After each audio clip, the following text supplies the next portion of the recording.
Friends, आज के इस वीडियो में हम बात करेंगे द्वारिका प्रसाद माहेश्वरी जी द्वारा लिखित खंड काव्य सत्य की जीत के बारे में, जो कि कक्षा 12 के विद्यार्थियों के लिए है। तो चलिए मित्रों, पहले हम देख लेते हैं प्रश्न। तो प्रश्न कुछ इस प्रकार है। सत्य की जीत खंड काव्य का कथानक कथा वस्तु संक्षेप में लिखिए। फ्रेंड्स, अथवा करके बहुत सारे क्वेश्चंस है, जिसमें से मैं कुछ पढ़ दे रही हूँ, बाकी आप देख लीजिएगा। या सत्य की जीत खंड काव्य की कथा महाभारत के द्रौपदी चीरहरण की संक्षिप्त किंतु मार्मिक घटना पर आधारित है, सिद्ध कीजिए। या सत्य की जीत के आधार पर दुशासन एवं विकर्ण के शस्त्र एवं शास्त्र संबंधी विचारों की सम्यक विवेचना कीजिए। तो चलिए मित्रों, देखते हैं कि कैसे इसको हम लिखेंगे। प्रस्तुत खंडकाव्य की कथा द्रौपदी के चीरहरण से संबंध है। यह कथानक महाभारत के सभा पर्व में धूर्त क्रीड़ा की घटना पर आधारित है। यह एक अत्यंत लघु काव्य है, जिसमें कवि ने पुरातन आख्यान को वर्तमान संदर्भों में प्रस्तुत किया है। इसकी कथा संक्षेप में अग्रवत है। दुर्योधन पांडवों को धूर्त क्रीड़ा के लिए आमंत्रित करता है। पांडव उसके आमंत्रण को स्वीकार कर लेते हैं। युधिष्ठिर जुए में निरंतर हारते रहते हैं और अंत में अपना सर्वस्व हारने के पश्चात द्रौपदी को भी हार जाते हैं। इस पर कौरव भरी सभा में द्रौपदी को वस्त्रहीन करके अपमानित करना चाहते हैं। इस उद्देश्य की पूर्ति के लिए दुर्योधन दुशासन को आदेश देता है कि वह बलपूर्वक द्रौपदी को भरी सभा में लाए। दुशासन राजमहल से द्रौपदी के केस खींचते हुए सभा में लाता है। द्रौपदी को यह अपमान असह्य हो जाता है। वह सिंहिनी के समान गरजती हुई दुशासन को ललकारती है। द्रौपदी की गर्जना से पूरा महल हिल जाता है और समस्त सभासद स्तब्ध रह जाते हैं। ध्वंसा विध्वंसा प्रलय का दृश्य भयंकर भीषण हाहाकार मचाने आई हूँ रे, आज खोल दे राज महल का द्वार। इसके पश्चात द्रौपदी और दुशासन में नारी पर पुरुष द्वारा किए गए अत्याचार, नारी और पुरुष की सामाजिक समानता और उसके अधिकार, उनकी शक्ति, धर्म अधर्म, सत्य असत्य, शस्त्र और शास्त्र, न्याय अन्याय आदि विषयों पर वाद विवाद होता है। अहंकारी दुशासन भी क्रोध में आ जाता है। सभी सभा में युधिष्ठिर अपना सर्वस्व हार चुके हैं, तो मुझे दांव पर लगाने का उन्हें क्या अधिकार रह गया है। द्रौपदी के इस तर्क से सभी सभासद प्रभावित होते हैं। वह युधिष्ठिर की सरलता और दुर्योधन आदि कौरवों की कुटिलता का भी रहस्य प्रकट करती है। वह कहती है कि सरल हृदय युधिष्ठिर कौरवों की कुटिल चालों में आकर छले गए हैं। अतः सभा में उपस्थित धर्मज्ञ यह निर्णय दे कि क्या वे अधर्म और कपट की विजय को स्वीकार करते हैं अथवा सत्य और धर्म की हार को अस्वीकार करते हैं। दुशासन कहता है कि शास्त्र बल से बड़ा शस्त्र बल होता है। कर्ण, शकुनी और दुर्योधन दुशासन के इस कथन का पूर्ण समर्थन करते हैं। नीतिवान विकर्ण दुशासन की शस्त्र बल की नीति का विरोध करता है। वह कहता है कि यदि शास्त्र बल से शस्त्र बल ऊंचा है और महत्वपूर्ण है, तो मानवता का विकास अवरुद्ध हो जाएगा, क्योंकि शस्त्र बल मानवता को पशुता में बदल देता है। वह इस बात पर बल देता है कि द्रौपदी द्वारा प्रस्तुत तर्क पर धर्मपूर्वक और न्याय संगत निर्णय होना चाहिए। वह कहता है कि द्रौपदी किसी प्रकार भी कौरवों द्वारा जीती नहीं हुई हो सकती है, किंतु कौरव विकर्ण की बात को स्वीकार नहीं करते हैं। हारे हुए युधिष्ठिर अपने उत्तरीय वस्त्र उतार देते हैं। दुशासन द्रौपदी के वस्त्र खींचने के लिए हाथ बढ़ाता है। उसके इस कुकर्म पर द्रौपदी अपने संपूर्ण आत्मबल के साथ सत्य का सहारा लेकर उसे ललकारती है और वस्त्र खींचने की चुनौती देती है। वह कहती है कि मैं किसी प्रकार भी विजित नहीं हूँ और उसके प्राण रहते उसे कोई भी निवस्त्र नहीं कर सकता है। यह सुनकर मदान्ध दुशासन द्रौपदी का चीर खींचने के लिए पुनः हाथ बढ़ाता है। द्रौपदी रौद्र रूप धारण कर लेती है। उसके दुर्गा जैसे तेजोदीप्त भयंकर रौद्र रूप को देख दुशासन घबरा जाता है और उसके वस्त्र खींचने में स्वयं को असमर्थ पाता है। द्रौपदी कौरवों को पुनः चीरहरण करने के लिए ललकारती है। सभी सभासद द्रौपदी के सत्य, तेज और सतीत्व के आगे निस्तेज हो जाते हैं। वे सभी कौरवों की निंदा तथा द्रौपदी के सत्य और न्यायपूर्ण पक्ष का समर्थन करते हैं। मदांध दुर्योधन, कर्ण आदि को द्रौपदी पुनः ललकारती हुई कहती है, और तुमने देखा यह स्वयं कि होते जिधर सत्य और न्याय, जीत होती उनकी ही सदा। समय चाहे कितना लग जाए, वहाँ उपस्थित सभी सभासद कौरवों की निंदा करते हैं, क्योंकि वह यह अनुभव कर लेते हैं कि यदि पांडवों के प्रति होते हुए इस अन्याय को आज रोका नहीं गया तो इसका परिणाम बहुत बुरा होगा। अंत में धृतराष्ट्र उठते हैं और पांडवों को मुक्त करने तथा उनका राज्य लौटाने के लिए दुर्योधन को आदेश देते हैं। इसके साथ ही वे द्रौपदी का पक्ष लेते हुए उसका समर्थन करते हैं तथा सत्य, न्याय, धर्म की प्रतिष्ठा तथा संसार का कल्याण करना ही मानव जीवन का उद्देश्य बताते हैं। वे पांडवों की कल्याण कामना करते हुए कहते हैं, तुम्हारे साथ तुम्हारा सत्य, शक्ति, श्रद्धा, सेवा और कर्म यही जीवन के शाश्वत मूल, इन्हीं पर टिका मनुज का धर्म, इन्हीं को लेकर दृढ़ अवलंबन चल रहे हो तुम अपने पथ पर अभय, तुम्हारा गौरवपूर्ण भविष्य प्राप्त होगी पग पग पर विजय। धृतराष्ट्र द्रौपदी के विचारों को उचित ठहराते हैं। वे उसके प्रति किए गए दुर्व्यवहार के लिए उससे क्षमा मांगते हैं और कहते हैं, जहाँ है सत्य, जहाँ है धर्म, जहाँ है न्याय, वहाँ है जीत। तुम्हारे यश गौरव के दिगंत में गूंजेंगे स्वर गीत। निष्कर्ष रूप में यह कहा जा सकता है कि यह खंड काव्य की कथा द्रौपदी के चीरहरण की अत्यंत संक्षिप्त किंतु मार्मिक घटना पर आधारित है। द्वारिका प्रसाद माहेश्वरी जी ने इस कथा को अत्यधिक प्रभावी बनाया है और युग के अनुकूल बनाकर नारी के सम्मान की रक्षा करने के संकल्प को दोहराया है। मित्रों, इसमें दूसरा प्रश्न दिया हुआ है कि सत्य की जीत के प्रमुख पात्रों का संक्षेप में परिचय दीजिए। अथवा करके एक और प्रश्न है, सत्य की जीत के पात्र पूर्णतः जीवंत है, इस कथन से आप क्या समझते हैं? तो फ्रेंड्स, इसका उत्तर इस प्रकार है। सत्य की जीत के प्रमुख पात्र हैं द्रौपदी, दुशासन और धृतराष्ट्र। इनके अतिरिक्त दुर्योधन, विकर्ण, कर्ण और युधिष्ठिर भी उल्लेखनीय पात्र हैं। इनका संक्षिप्त में परिचय निम्नवत है। पहला है द्रौपदी। यह प्रस्तुत खंडकाव्य की नायिका है। यह द्रुपद राजपुत्री और पांडव कुल की वधू हैं, जो युधिष्ठिर, भीम, अर्जुन, नकुल और सहदेव की पत्नी है। यह सशक्त, ओजस्वी, आत्मसम्मान से युक्त वीरांगना नारी है। इसके चरित्र पर आधुनिक नारी जागरण का प्रभाव है। इसका व्यक्तित्व अत्यंत तेजस्वी एवं प्रखर है। इसी के माध्यम से कवि ने अधर्म, अन्याय, असत्य और अत्याचार पर सत्य एवं न्याय के विजय प्रदर्शित की है। दूसरा है दुशासन। दुशासन इस खंड काव्य का प्रमुख पुरुष पात्र है। यह अभिमानी, विवेकहीन, अनैतिक, अहंकारी, भौतिक मद में चूर, अशिष्ट, दुराचारी तथा नारी के प्रति अनुदार व्यक्ति है। इसके चरित्र को भौतिकता के मद में चूर साम्राज्यवादी शासकों के चरित्र जैसा दर्शाता है। तीसरा है धृतराष्ट्र। धृतराष्ट्र कौरव नरेश हैं। प्रस्तुत काव्य के अंतिम भाग में इनका उल्लेख हुआ है। इन्होंने पक्षपात रहित होकर सत्य को सत्य और असत्य को असत्य बताकर अपने निर्भीक विवेक को दर्शाया है। कौरवों तथा पांडवों के पक्ष वे अपनी उदार और विवेकपूर्ण नीति की घोषणा करते हैं। नीति समझो मेरी या स्पष्ट, जिए हम और जिए सब लोग। धृतराष्ट्र के चरित्र के माध्यम से कवि ने आज के शासनाध्यक्षों को इसी नीति के अनुसरण का संदेश दिया है। इसमें आपातधापी के इस युग के लिए बड़े कल्याण का भाव छिपा है। चौथा है दुर्योधन। दुशासन के समान ही दुर्योधन को भी असत्य, अन्याय और अनैतिकता का समर्थक कहा गया है। वह ईर्ष्यालु है, जो छल कपट में विश्वास करता है। उसने छल कपट से पांडवों को जीता, उसके साम्राज्य को हड़प लिया। इस प्रकार उसके चरित्र में वर्तमान साम्राज्यवादी शासकों की लोलुपता की झलक दिखाई देती है। पांचवा है विकर्ण और विदर।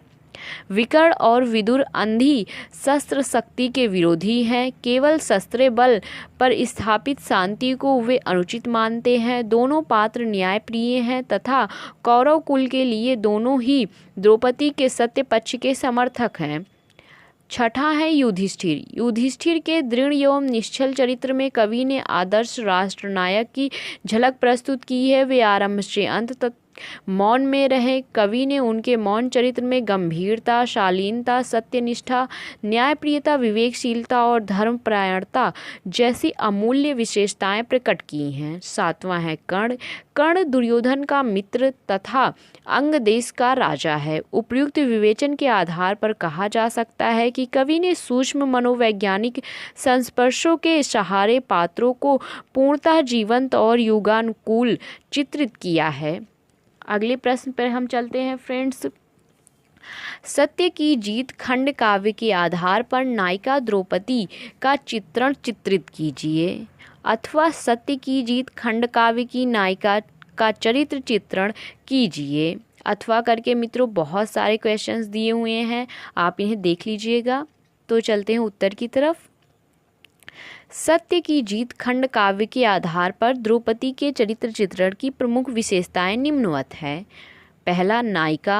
द्रौपदी सत्य की जीत खंड काव्य की नायिका है। संपूर्ण कथा उसके चारों ओर घूमती है। वह राजा द्रुपद की पुत्री है, धृष्टद्युम्न की बहन है, युधिष्ठिर सहित पांचों पांडवों की पत्नी है।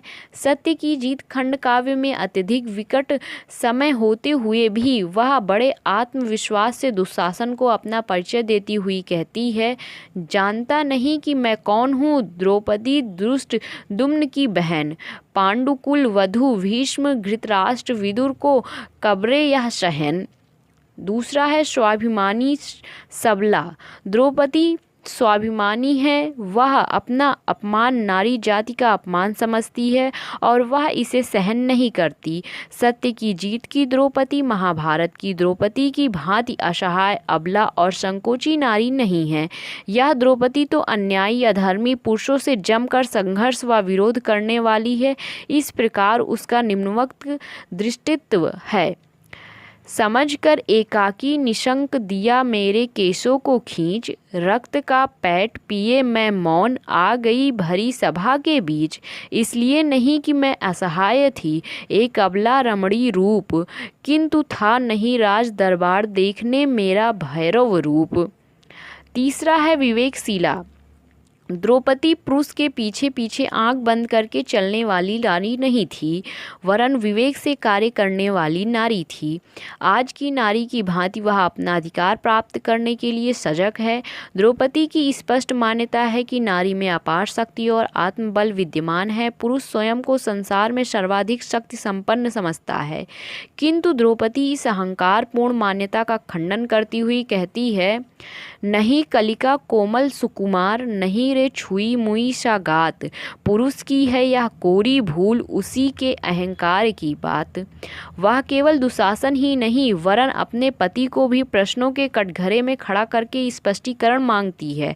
वह भरी सभा में यह सिद्ध कर देती है कि जुए में स्वयं को हारने वाले युधिष्ठिर को मुझे दांव पर लगाने का कोई अधिकार नहीं है।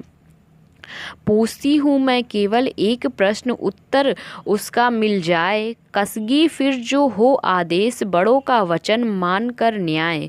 प्रथम महाराज युधिष्ठिर मुझे या कि थे गए स्वयं को हार, स्वयं को यदि तो उनको मुझे हारने का क्या था अधिकार। द्रौपदी के ये वचन सुनकर संपूर्ण सभा स्तब्ध है और किंकृत व्यमूढ़ हो जाते हैं और द्रौपदी के तर्कों तथा न्यायपूर्वक विचार करने के लिए विवश हो जाते हैं। द्रौपदी के ये कथन उसकी वाक्पटुता एवं योग्यता के परिचायक हैं। चौथा है साध्वी। द्रौपदी में शक्ति, ओज, तेज, स्वाभिमान और बुद्धि के साथ साथ सत्यशील और धर्म का प्रथम पालन करने की शक्ति भी है। द्रौपदी के चरित्र की श्रेष्ठता से प्रभावित धृतराष्ट्र उसकी प्रशंसा करते हुए कहते हैं, द्रौपदी धर्मनिष्ठ है, सती, साध्वी, न्याय, सत्य, साकार। इसी से आज सभी से प्राप्त उसे बल, सहानुभूति अपार, ओजस्विनी भी है। सत्य की जीत की नायिका द्रौपदी ओजस्विनी है। वह अपना अपमान होने पर सिंहनी की भांति दहाड़ती है। सिंहनी ने कर निडर दहाड़ कर मौन कर सभा को भंग। दुशासन द्वारा केस खींचने के बाद वह रौद्र रूप धारण कर लेती है। कवि कहता है, खुली वेणी के लंबे केस पीठ पर लहराए बने काल, उगलते ज्यों विषकालिया नाग खोल कर मृत्यु कणों का जाल। छठा है सत्य न्याय और धर्म की एक निष्ठ साधिका। द्रौपदी सत्य और न्याय की अजेय शक्ति और असत्य और अधर्म की मिथ्या शक्ति का विवेचना बहुत संयंत्र शब्दों में करती है और कहती है कि सत्य का पक्ष, धर्म का पक्ष, न्याय का पक्ष लिए मैं साथ। अरे वह कौन विश्व में शक्ति उठा सकती जो मुझ पर हाथ। सातवां है नारी जात की पक्षधर। सत्य की जीत की द्रौपदी आदर्श भारतीय नारी है। भारतीय संस्कृति के आधार वेद और वेदों के अनुसार आदर्श नारी में अपार शक्ति, सामर्थ्य, बुद्धि, आत्मसम्मान, सत्य, धर्म, व्यवहार कुशलता, वाक्पटुता, सदाचार आदि गुण विद्यमान होते हैं। द्रौपदी में भी ये गुण विद्यमान हैं। अपने सम्मान को ठेस लगने पर वह भरी सभा में गरज उठती है, मौन हो जा, मैं सह सकती नहीं कभी भी नारी का अपमान, दिखा देगी तुझको अभी गरजती आंखों का तूफान। द्रौपदी को पता है कि नारी में अपार शक्ति, सामर्थ्य, बुद्धि और शील विद्यमान है। नारी ही मानव जाति के सृजन की अक्षय स्रोत है। वह नारी जाति को पुरुष के आगे हीन सिद्ध नहीं होने देती है। नारी की गरिमा का वर्णन करते हुए वह कहती है, पुरुष उस नारी की ही देन है, उसी के हाथों का निर्माण है। आठवां है वीरांगना। वह पुरुष को विवश होकर क्षमा कर देने वाली असहाय अबला नहीं, वरन चुनौती देकर दंड देने को कटिबद्ध है। अरे वो दुशासन निर्लज्ज, देख तू नारी का भी क्रोध, किसे कहते उसका अपमान, कराऊंगी मैं उसका आज बोध। निष्कर्ष रूप में कहा जा सकता है कि द्रौपदी पांडव कुलवधु, वीरांगना, स्वाभिमानी, आत्मगौरव संपन्न, सत्य और न्याय की पक्षधर, सती, साध्वी, नारीत्व के स्वाभिमान से मंडित एक नारी जाति का आदर्श है। प्रश्न चौथा, सत्य की जीत के आधार पर दुशासन का चरित्र चित्रांकन कीजिए। दुशासन में पौरुष का अहम और भौतिक शक्ति का दम्य है। सत्य की जीत के आधार पर इसको प्रमाणित कीजिए। मित्रों, इसका उत्तर इस प्रकार है। प्रस्तुत खंड काव्य में दुशासन एक प्रमुख पात्र है, जो दुर्योधन का छोटा भाई तथा धृतराष्ट्र का पुत्र है। उसके चरित्र को प्रमुख विशेषताएं निम्नवत हैं। पहला है अहंकारी एवं बुद्धिहीन। दुशासन को अपने बल पर बहुत अधिक घमंड है। विवेक से उसे कुछ लेना देना नहीं है। वह स्वयं को सर्वश्रेष्ठ और महत्वपूर्ण मानता है तथा पांडवों का भरी सभा में अपमान करता है। सत्य, प्रेम और अहिंसा की अपेक्षा वह पार्श्विक शक्तियों को ही सब कुछ मानता है और कहता है, शस्त्रे जो कहे वही सत्य, शस्त्र जो करे वही है कर्म, शस्त्र जो लिखे वही है शास्त्र, शस्त्र बल पर आधारित धर्म। इसलिए परिवारजन और सभासदों के बीच द्रौपदी को निर्वस्त्र करने में वह तनिक भी लज्जा नहीं मानता है। दूसरा है नारी का अपमान करने वाला। द्रौपदी के साथ हुए तर्क वितर्क में दुशासन का नारी के प्रति पुरातन और रूढ़िवादी दृष्टिकोण प्रकट हुआ। दुशासन नारी को पुरुष की दासी और भोग्या तथा पुरुष से दुर्बल मानता है। नारी की दुर्बलता का उपहास उड़ाते हुए वह कहता है, कहा नारी ने ले तलवार, किया है पुरुषों से संग्राम, जानती है वह केवल पुरुष भुजदंडों में करना विश्राम। तीसरा है शस्त्र बल विश्वासी। दुशासन शस्त्र बल को सब कुछ समझता है और उसे धर्मशास्त्र और धर्मज्ञों में कोई विश्वास नहीं है। इन्हें तो वह शस्त्र के आगे हारने वाले मानता है। धर्म क्या है और क्या है सत्य, मुझे क्षण भर चिंता इसकी ना। शास्त्र की चर्चा होती वहाँ जहाँ नर होता शस्त्र विहीन। चौथा है दुराचारी। दुशासन हमारे समक्ष एक दुराचारी व्यक्ति के रूप में आता है। वह मानवोचित व्यवहार भी करता है। वह अपने बड़ों व गुरुजनों के सामने भी अभद्र व्यवहार करने में कोई संकोच नहीं करता है। वह शास्त्रज्ञों, धर्मज्ञों व नीतिज्ञों पर कटाक्ष करते हुए और उन्हें दुर्बल बताता है। लिया दुर्बल मानव ने ढूंढ आत्मरक्षा का सरल उपाय, किंतु जब होता सम्मुख शस्त्र शास्त्र हो जाता निरुपाय। पांचवा है धर्म और सत्य का विरोधी। धर्म और सत्य का शत्रु दुशासन आध्यात्मिक शक्ति का विरोधी एवं भौतिक शक्ति का पुजारी है। वह सत्य, धर्म, न्याय, अहिंसा जैसे उदार आदर्शों की उपेक्षा करता है।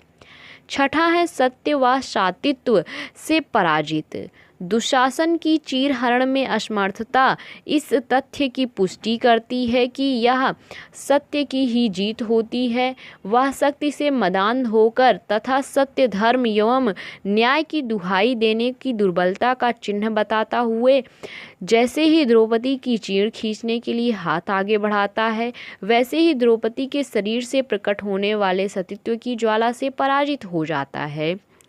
दुशासन के चरित्र की दुर्बलताओं या विशेषताओं का उद्घाटन करते हुए डॉक्टर ओमकार प्रसाद माहेश्वरी जी लिखते हैं, लोकतंत्रीय चेतना के जागरण के इस युग में अब भी कुछ ऐसे समाजवादी प्रकृति के दुशासन हैं जो दूसरों के बढ़ते मान सम्मान को नहीं देख सकते तथा दूसरों की भूमि और संपत्ति को हड़पने के लिए प्रतिघात लगाए बैठे हुए हैं। इस काव्य में दुशासन उन्हीं का प्रतीक है।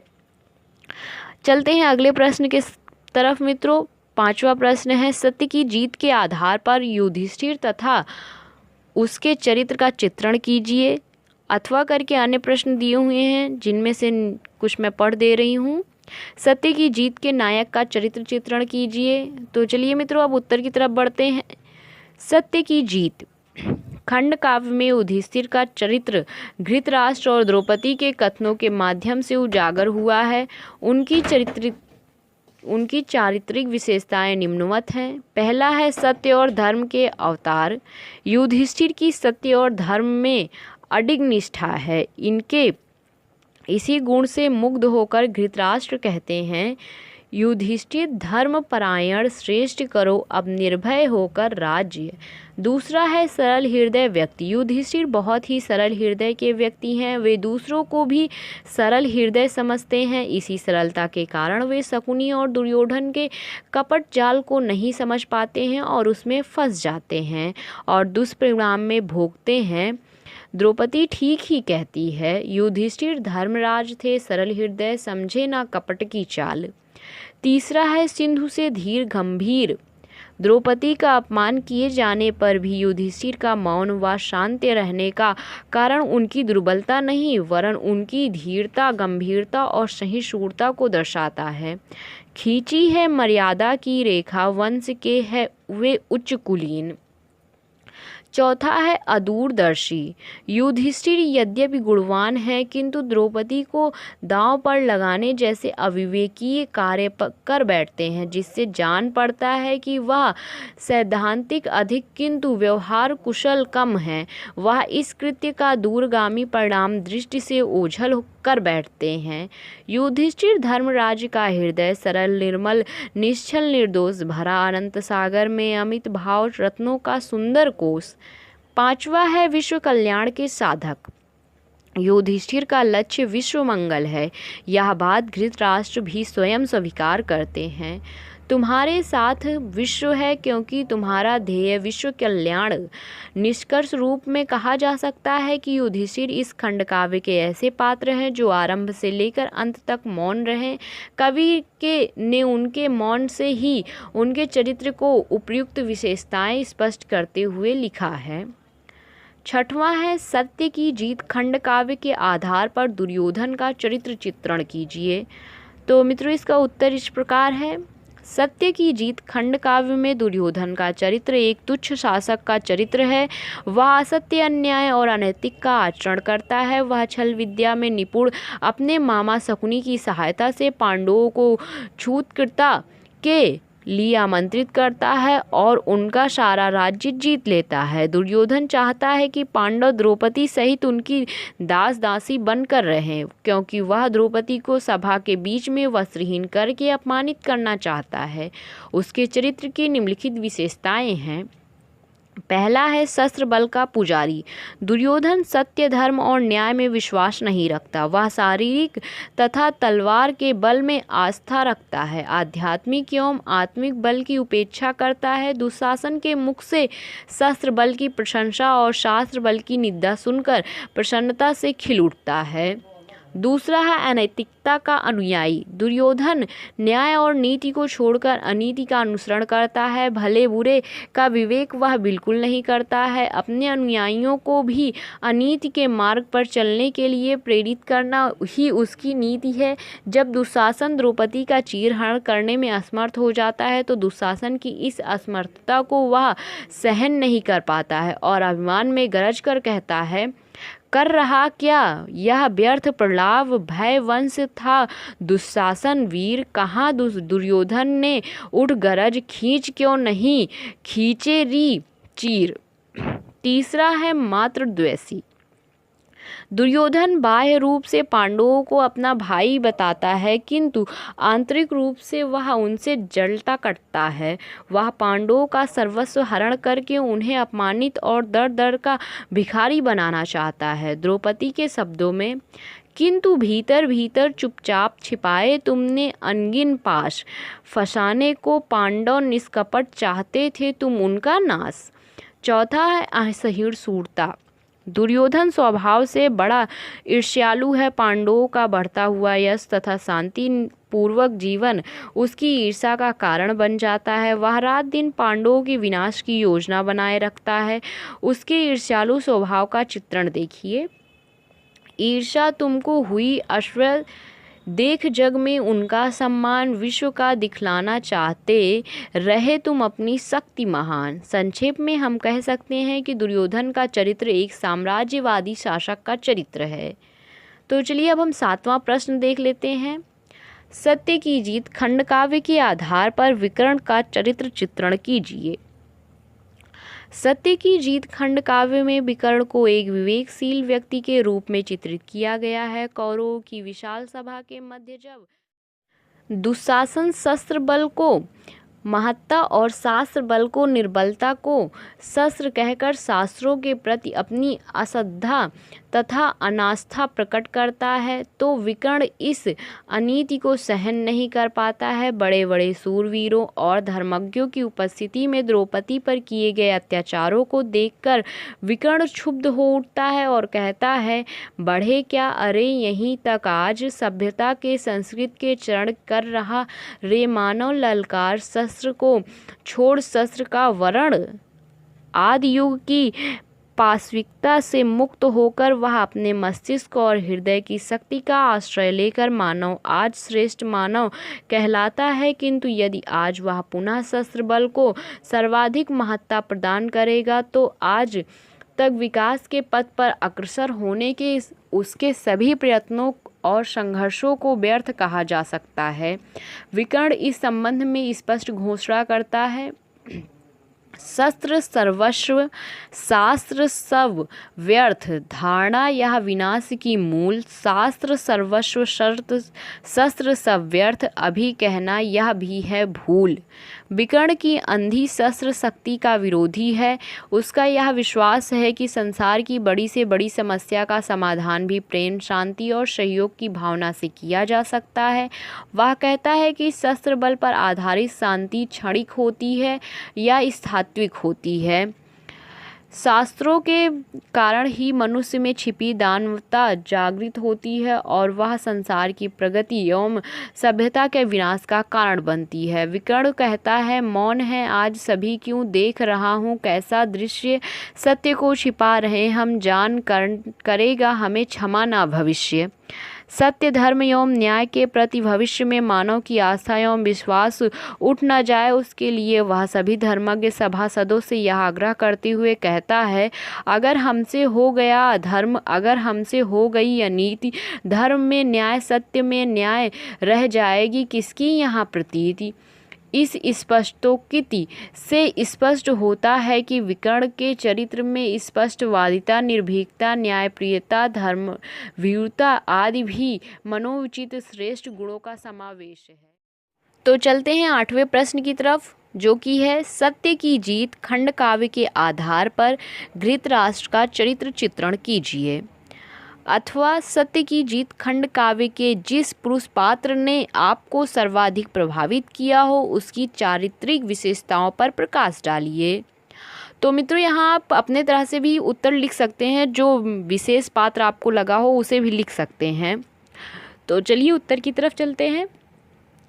प्रस्तुत खंड काव्य में कवि ने धृतराष्ट्र के चरित्र को काव्य के अंतिम सर्ग में उपस्थित किया है। वे कौरवों के राज दरबार में भीष्म, द्रोण, सर्ग, विदुर, विकर्ण जैसे धर्माज्ञों एवं शास्त्राज्ञों के साथ विराजमान हैं तथा मौन होकर द्रौपदी तथा दुशासन के तर्कों एवं उनके पक्ष विपक्ष में बोलने वाले सभासदों के विचारों को गंभीरता पूर्वक सुनते हैं। वे पंच के गौरवपूर्ण पद पर विराजमान होकर सत्य को सत्य, असत्य को असत्य कहकर अपने निर्भीक विवेक का परिचय देते हैं।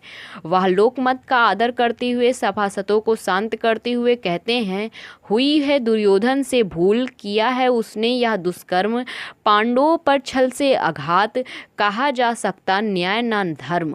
वे धरती पर सुलभ सभी पदार्थों का उपयोग युद्ध के लिए नहीं अपितु शांति स्थापना के लिए करना चाहते हैं। प्रेम, करुणा, सहानुभूति, क्षमा, दया आदि सद्गुणों को ही वे अपने एवं कल्याण का मूल मानते हैं। वे यह भी स्वीकार करते हैं कि विश्व के संतुलित विकास के लिए हृदय और बुद्धि का समन्वित विकास आवश्यक है। वह दुर्योधन को आदेश देते हैं कि पांडवों को मुक्त कर दिया जाए एवं उनका राज्य उन्हें लौटा दिया जाए। वे अपनी नीति की घोषणा करते हुए, नीति समझो मेरी यह स्पष्ट, जिए हम और जिए सब लोग, बांटकर आपस में मिल सभी धरा का करे बराबर भोग।